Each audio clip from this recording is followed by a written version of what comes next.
Bhojpuri trending star Khesari Lal Yadav लोगों को तबला की थाप पर खूब नचा रहे हैं। खेसारी लाल नया भोजपुरी गाना तबला यूट्यूब पर धमाल मचा रहा है। तबला भोजपुरी गाना पर जमकर व्यूज की बारिश हो रही है। खेसारी लाल यादव और नर्मदा मल्ला के इस गाने को महज 24 घंटे में 5 मिलियन से ज़्यादा लोग देख चुके हैं। खेसारी लाल के अगर आप सच्चे वाले फैन हैं तो वीडियो को दिल से लाइक करके चैनल को सब्सक्राइब जरूर करें।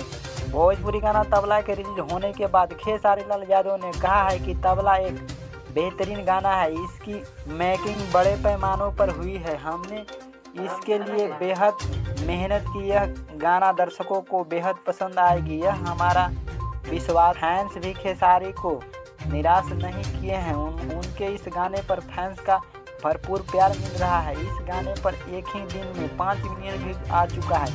इस गाने को सारेगामा हम भोजपुरी यूट्यूब चैनल पर रिलीज किया गया है। इस गाने में खेसारी लाल यादव का नया अंदाज फैंस खूब भा रहा है। इसके साथ अभिनेत्री नम्रता मल्ला की कमेंट्री भी सबसे अलग है। तबला भोजपुरी सॉन्ग में खेसारी लाल यादव और शिल्पी राज ने आवाज दी है। इस गाने में रिलिक्स ओडी के दीवाना लिखा है। म्यूजिक शुभम राज ने दिया है। वीडियो डायरेक्टर सूरज टोच है, जबकि एडिटर भी शुभम बाबू और श्रीकांत है। तो इसी तरह का सबसे पहले वीडियो पाने के लिए चैनल को सब्सक्राइब जरूर करें।